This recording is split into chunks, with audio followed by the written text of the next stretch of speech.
This is the NFL Play Football Podcast, and I'm Jeff Fisher of High School Football America. NFL Play Football is the NFL's initiative to provide fun and engaging experience for players of all ages and skill levels. Learn more at playfootball.nfl.com.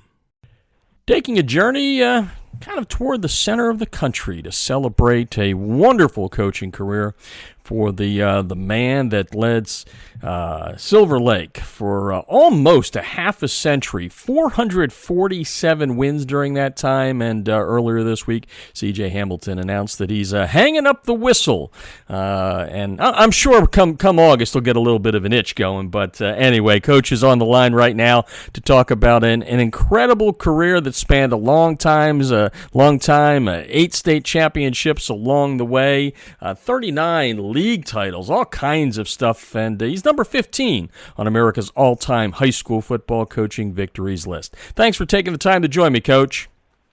Well, thank you very much for having me.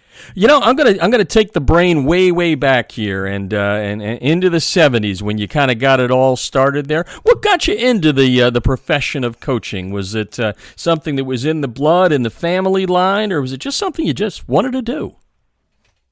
Well, as a kid, I always enjoyed athletics and enjoyed being around players and people in the community. So it made it kind of easy. When I started my college career to try to figure out what I wanted to do, I started out in a business administration degree, but Lon Kruger and I ran a few camps in the summer there at Silver Lake and really enjoyed the interaction with the kids in our community and enjoyed the atmosphere and enjoyed the camaraderie of kids and what the athletics could do for them. Talking with head coach C.J. Hamilton from Silver Lake High School, hanging it up here on the NFL Play Football Podcast. And Coach, another question I always like to ask guys like yourself that have been a long time in the profession is, what did you do back in the day? You know, that first season, second season that actually you carried through darn near 5 decades of coaching. Was there one or two things, or was it the whole thing that you set forward with?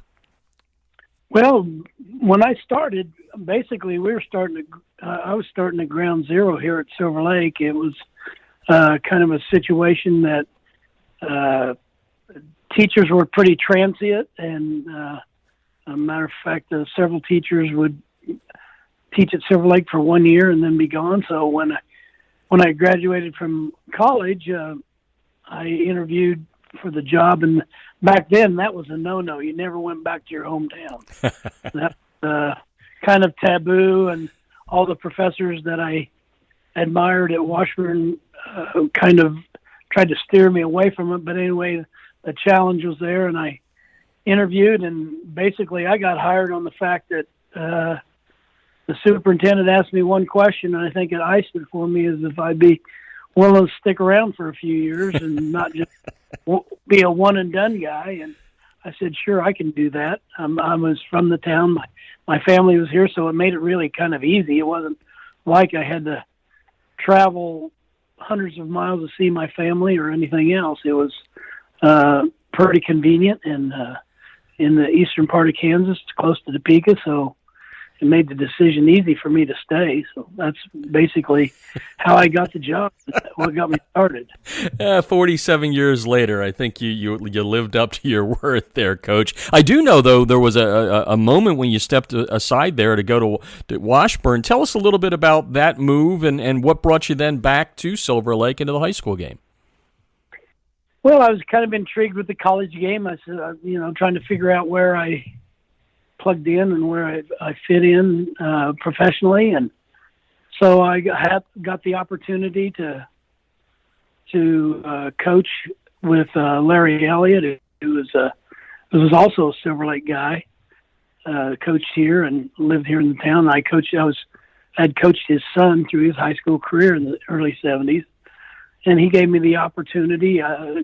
Maybe saw something there that fit into what he was looking for, so I got the opportunity to coach for 2 years at Washington University, and was a great experience. It let me know where my niche was. I enjoyed the college coaching and that kind of a thing, but I just felt like after that experience of 2 years, I gave it 2 years, and felt like my place and the place where I could impact young men the most was at the vulnerable age of 14 to 18, and felt like some of the qualities I could teach them or to instill upon them would be more valuable at that age than later on. Mm-hmm. C.J. Hamilton is on the line. 47 wonderful years in the high school ranks at Silver Lake High School, as he said, outside of Topeka, Kansas.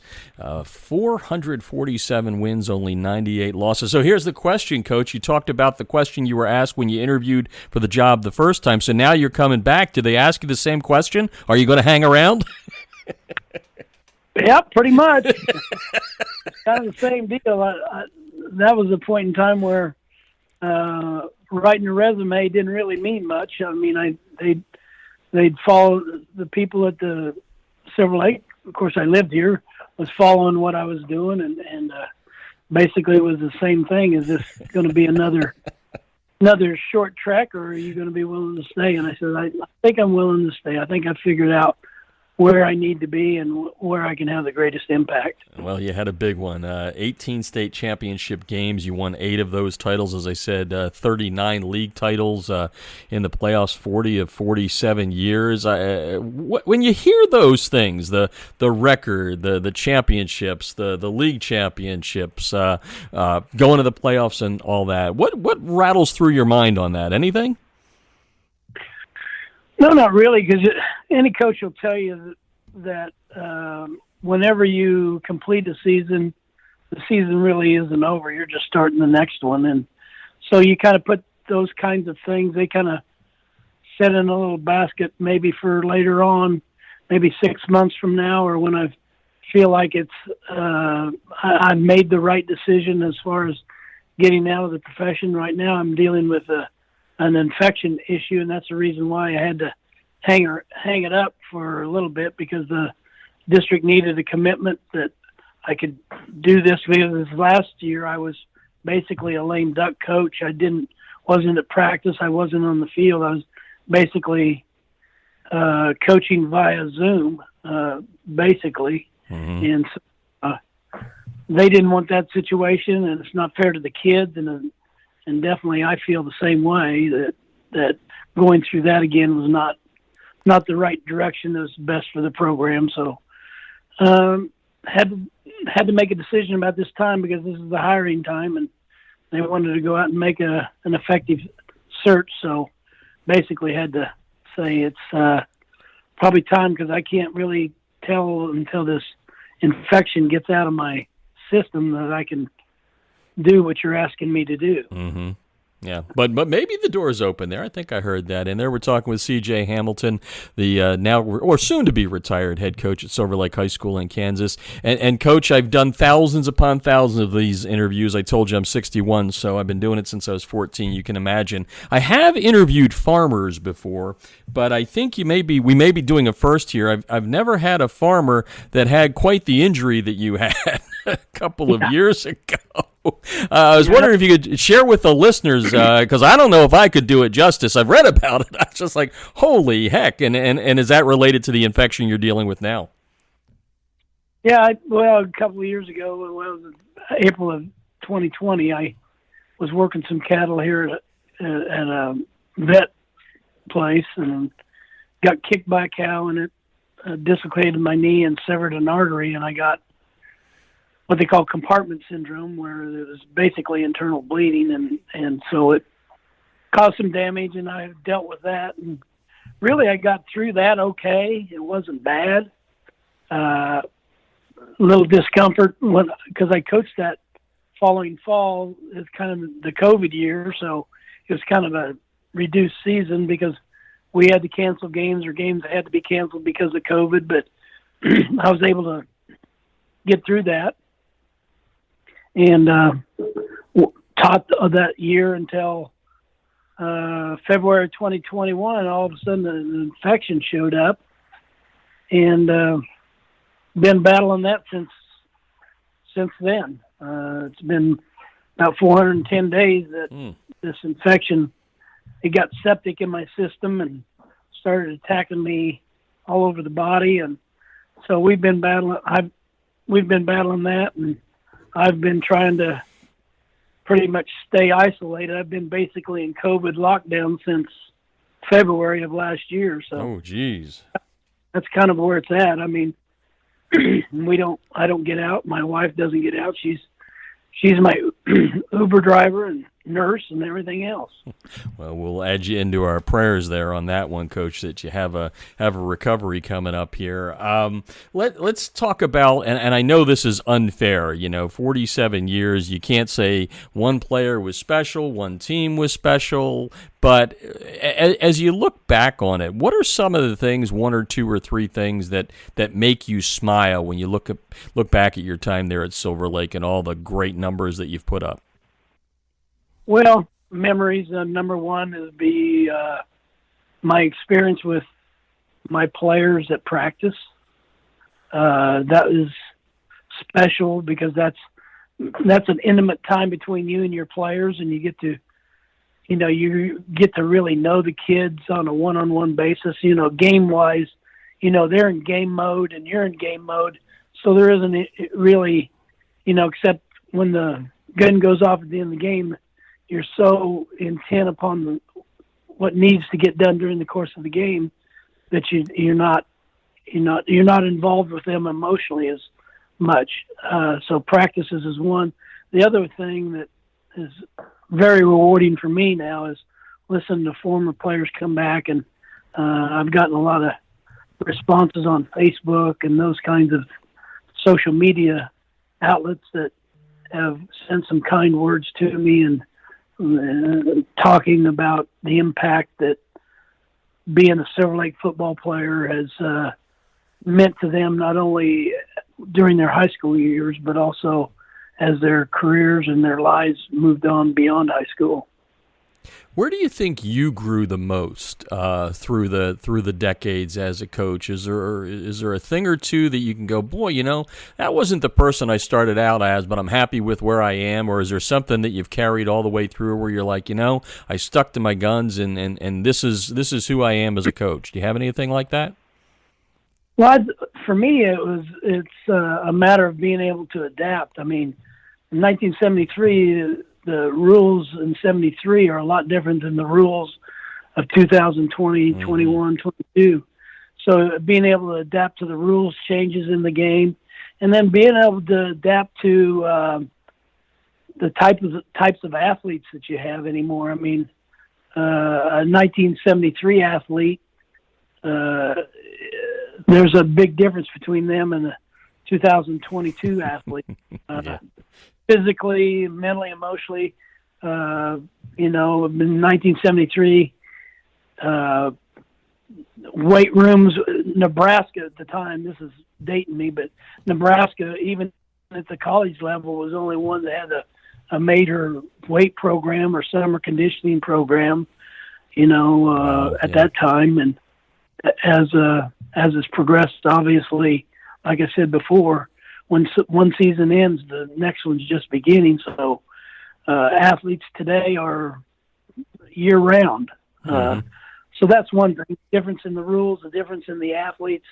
And the other thing is the difference in our society, the social media issues. Those are a lot of management problems that weren't around in 1973 that you have to deal with now as a coach from not so much as an individual, but as a team perspective, making sure that your players are being appropriate when they express their views and things like that on social media. That has a major impact not only for them, but also for the players and their teammates around them. Yeah. No doubt about that. That's for sure. And then, going back to what you said just a little earlier, coaching from Zoom. I mean, like you and I are kind of in that same age bracket. We're above 50. How did that work? How did you adjust to that? How did that work? I guess is a big question. Well, it worked about as best as it could have. I mean, technically, you could see what was going on as far as the players and what we were doing team-wise and scheme-wise and practice schedule-wise and all that. But again, you don't have that personal contact. Yeah, that's so important in coaching. I mean, coach will tell you you can't long distance coach. You got to be in there, getting your hands dirty, right in with the players in order to really impact their lives and be effective and be able to make solid decisions and being able to adapt as you go, because you get vibes from kids when you're at practice or in games and that kind of a thing as to, this works and this doesn't work. And you can't do that via Zoom. Yeah. A lot of things you can't do via Zoom. It makes it, yeah, we've all learned a thing or two over the last couple of years. C.J. Hamilton on the line, retiring at the end of this school year, the head coach for a long, long time, almost 50 years at Silver Lake High School in Kansas, 447 victories, 98 losses. Hey, Coach, who had an impact on you? You said you loved athletics from a young point. Is there a coach or two that you kind of modeled yourself after through the years? Well, when I was growing up younger, obviously my father had a big impact, and I went to school with Lon Kruger, who's had a successful college career, and we did summer camps a few years here at Silver Lake, and being around them and his father, we grew up together. And there's a lot of other people that had a major impact, but obviously. Former players coming back and giving me the responses that they've given me during the course of my career obviously helped, because it let me know, okay, I need to adjust this or I need to fix that. Mm-hmm. So those are athletics has always been a part of my life and my family's life, and so it was pretty easy to do. My grandmother was a teacher, so that was kind of in the blood, and so I think all those things combined made the decision for me, because like I said before, I started out when I started my college career in business administration, and I missed athletics too much to sit in an office and think about being an administrator. No-brainer, as they say. Hey, Coach, you mentioned your Uber driver, also known as your wife. I think we would be remiss if we didn't spend a few seconds here, because no coach worth his salt can last as long as you did without a pretty good assistant head coach there, we'll call her. Talk a little bit about the importance of what your wife has done for you. I know she's playing a big role now, but through the years, allowing you to do what you love. Well, exactly. That's the big thing, allowing me to do what I really enjoyed doing, and she enjoys the school and the atmosphere too. So she gets a little bit of benefit, but she would sometimes say to me, particularly earlier when we had our kids at home, she says, "You're here, but you're not really here," and that goes back to the fact that you're always thinking about what you can do next, or what can I do to improve myself as a coach, and what can I do to help my players be successful. So she's had to put up with that, and I think it's kind of grown on her a little bit. She wasn't, she didn't have a lot of choices, so but it helped it helped that our kids were all involved in high school athletics and enjoyed the community and that kind of a thing. So. Yeah. I can imagine. Like I said, I always try to make sure that the missus gets in there, because you can't do it without her. That's for sure. C.J. Hamilton on the line. We're wrapping up here on the NFL Play Football podcast. And Coach, I only do this to a certain group of people, usually the guys that are 30 plus in the HC business. And, I read your record off earlier, 447 and 98. And what I found, and don't let me down on this, but most coaches that have been around a long time with numbers like that, they might remember a win or two, but that 98 there, they can usually name everyone in the L column. Do you fall into that category? Oh, yeah, because those are the ones you learn from.